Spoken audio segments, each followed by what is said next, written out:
नमस्कार, सूचना एवं जनसंपर्क विभाग की प्रस्तुति हिमाचल बुलेटिन में आपका स्वागत है। पेश है आज के समाचार। हिमाचल प्रदेश विधानसभा के बजट सत्र के अंतिम दिन आज सदन में प्रश्नकाल के दौरान स्वास्थ्य विभाग से संबंधित एक सवाल का जवाब देते हुए मुख्यमंत्री श्री जयराम ठाकुर ने कहा, महकमे में ये बात हमेशा रहती है कि पदों को भरने की मांग चाहे वो इस पक्ष की है चाहे उस पक्ष की है, हमेशा रहती है। मैं आपको इस बात को कह रहा हूं कि मेरे विधानसभा क्षेत्र में भी आज की तारीख में बहुत सारे पद जो है वो अभी तक भी खाली हैं। हम ऐसा मान करके चलें कि सभी पद जितने भी सृजित किए गए हैं वो सबके सब भरे जाएंगे किसी विभाग में, पर्टिकुलरली एजुकेशन, हेल्थ और दूसरे जो हमारे मेन डिपार्टमेंट है, पीडब्ल्यू है, आईपीएच है, बड़े महकमे जो, ये संभव कभी नहीं हो पाता है कुछ जगह। लेकिन फंक्शनल पोस्टें भरनी चाहिए, काम सुचारू रूप से चलना चाहिए। हमारी ओर से कोशिश यही है कि स्वास्थ्य की बेहतरीन सुविधाएं लोगों को उपलब्ध होनी चाहिए।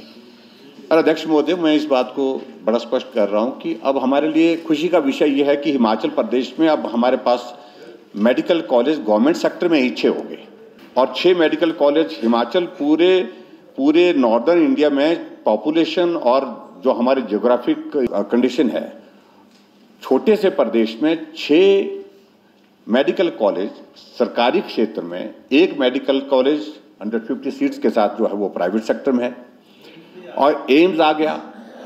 आने वाले समय में बहुत जल्दी, जैसे माननीय मंत्री जी ने कहा कि आने वाले समय में बहुत जल्दी जो है जो डॉक्टरों की समस्या, इस समस्या का समाधान जो है वो निश्चित रूप से होने वाला है। और अध्यक्ष महोदय, ये बहुत मैं बधाई देना चाहता हूँ स्वास्थ्य विभाग को। मतलब जहां ट्राइबल के इलाके में कोई जाने के लिए तैयार नहीं होता था, हमने इस बात को कि हमारी सरकार की प्राथमिकता में इस बात के लिए हमेशा जगह रहेगी कि दूर दराज के इलाके, खासतौर से ट्राइबल के इलाके, बैकवर्ड एरिया के इलाके, कठिन इलाके भौगोलिक दृष्टि से, वहां पर भी हम डॉक्टर भेजें। और आज जो पॉलिसी बनाई गई, उस पॉलिसी के आधार पर डॉक्टर अपने आप हमको कह रहे हैं कि मुझे काजा भेजो। हम बोलते क्या हो गया, काजा जाना चाहते हैं क्योंकि वो उसमें थोड़ा इंसेंटिव है, उनको पीजी के लिए उनको इंसेंटिव है। लेकिन उस माध्यम से एक चीज तो हुई कि हमारी ओर से तो एक ईमानदार प्रयास है कि ट्राइबल के इलाके में भी डॉक्टर होना चाहिए, दूर दराज के इलाके में भी डॉक्टर होने चाहिए। इस तरह से अध्यक्ष महोदय, पूरे हिमाचल प्रदेश के जिन पीएचसी में खुलने के बाद डॉक्टर कभी गया ही नहीं, कई सालों से नहीं गए, वहां पर आज डॉक्टर हैं, एक नहीं 2 डॉक्टर्स हैं। और उसी तरह से अध्यक्ष महोदय, पैरामेडिकल स्टाफ के उसमें भी लगातार भर्ती की प्रक्रिया शुरू है और भर्ती की प्रक्रिया के साथ हमारी कोशिश है कि आने वाले, तो इसलिए हमने फोकस किया। अब की बार बजट में भी आपने देखा होगा कि हमारा बजट में, हिमाचल छोटा प्रदेश है, सीमित साधन है, इस बात से हमको भी और आपको सबको सहमत होना पड़ा। लेकिन उसके बावजूद भी सबसे ज्यादा अगर इंक्रीज अब की बार बजट में है तो हेल्थ सेक्टर में है। 11% की इंक्रीज उसमें रखी है बजट में हमने, ताकि हम इंफ्रास्ट्रक्चर को भी मजबूत कर सके। और इंफ्रास्ट्रक्चर को मजबूत करने के साथ साथ में हम पर्टिकुलरली जो है, जो स्टाफ की शॉर्टेज है, उसको भी हम पूरा कर सके। कोविड के बाद अध्यक्ष महोदय, ये सेक्टर हमारा प्राथमिकता सेक्टर, इसमें निश्चित रूप से हिमाचल प्रदेश के दूर दराज के इलाके में, कठिन इलाके में और सभी इलाकों में स्वास्थ्य की बेहतर सुविधाएं उपलब्ध कराने की कोशिश करेंगे। मुख्यमंत्री श्री जयराम ठाकुर ने आज विधानसभा परिसर में पत्रकारों से अनौपचारिक बातचीत करते हुए कहा, मुझे इस बात की प्रसन्नता है कि विधानसभा का सत्र भले ही थोड़ा गर्मी के साथ शुरू हुआ, लेकिन समापन इसका बहुत ही सौहार्दपूर्ण माहौल में हुआ है। मैं समझता हूं कि सार्थक चर्चा हुई है, चाहे वो गवर्नर एड्रेस पर हुई है, चाहे वो कट मोशंस पर हुई है, चाहे वो बजट पर हुई है।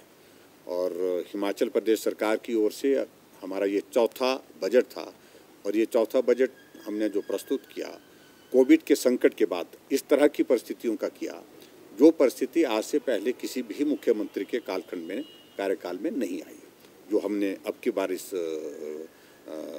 पूरे 1 साल के पिछले दौरान देखी है। लेकिन उसके बावजूद भी हमने प्रयत्न इस दिशा में किया कि हिमाचल प्रदेश में विकास को हम अवरुद्ध ना होने दें, विकास ना रुके, उस बात को सुनिश्चित करने के लिए डेवलपमेंट पर भी फोकस किया। और उसके साथ साथ में हमने जो सोशल सेक्टर है उसके लिए भी हमने जहां मदद की, जिस सेक्शन को ज़्यादा ज़रूरत है, उनके लिए भी विभिन्न योजनाओं की शुरुआत के साथ उनको मदद करने की कोशिश की है। कुल मिलाकर के मैं कह सकता हूं कि बहुत बेहतरीन ये सत्र रहा। मुख्यमंत्री श्री जयराम ठाकुर ने राज्य में कोविड-19 महामारी की स्थिति को लेकर आज शिमला से वीडियो कॉन्फ्रेंसिंग के माध्यम से उपायुक्तों, पुलिस अधीक्षकों और मुख्य चिकित्सा अधिकारियों के साथ चर्चा की। उन्होंने कुछ जिलों में कोविड के मामलों में अचानक वृद्धि होने पर चिंता व्यक्त करते हुए तत्काल प्रभाव से प्रभावी कदम उठाने के निर्देश दिए। मुख्यमंत्री ने कहा कि राज्य में टीकाकरण में तेजी लाई जाए, क्योंकि केंद्र सरकार ने प्रदेश के लिए कोविड-19 की 1,80,000 और खुराकें स्वीकृत की हैं, जो आगामी 2 दिनों में यहां पहुंच जाएगी। उन्होंने ये सुनिश्चित बनाने के भी निर्देश दिए कि लोग फेस मास्क और हैंड सैनिटाइजर का नियमित रूप से प्रयोग करें।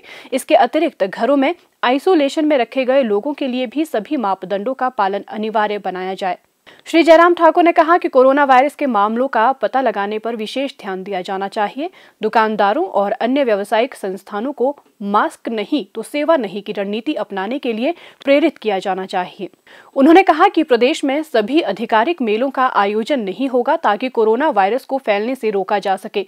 हालांकि जो मेले चल रहे हैं वो जारी रहेंगे, लेकिन मानक संचालन प्रणाली को अपनाते हुए सभी एहतियाती कदम उठाए जाएंगे।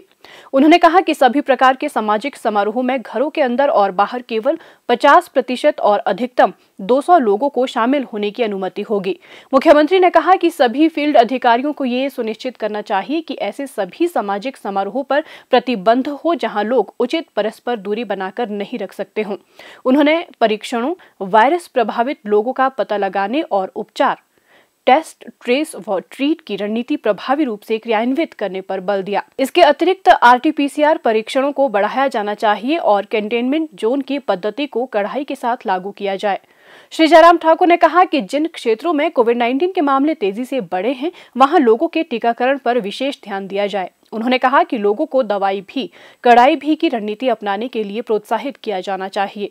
इसके अलावा सूचना, शिक्षा और प्रसार पर भी ध्यान दिया जाए, ताकि इस महामारी के संक्रमण को फैलने से रोकने के लिए लोगों को सरकार की मदद करने के लिए प्रेरित किया जा सके।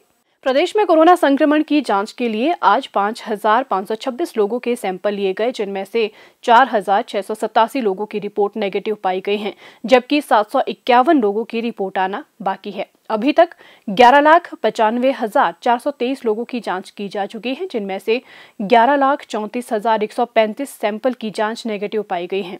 प्रदेश में कुल 60,537 लोगों में कोरोना वायरस के संक्रमण की पुष्टि हुई है, जिनमें से 58,315 लोग इस बीमारी से ठीक हो चुके हैं और 1,199 व्यक्ति उपचाराधीन हैं। हिमाचल बुलेटिन देखने के लिए सब्सक्राइब करें YouTube channel DPR Himachal, follow करें ट्विटर @DPRHP, लाइक करें Facebook page information and public relations department Himachal Pradesh, visit करें वेबसाइट www.himachalpr.gov.in। इस अंक में इतना ही। कल फिर होगी मुलाकात। दीजिए इजाजत। नमस्कार।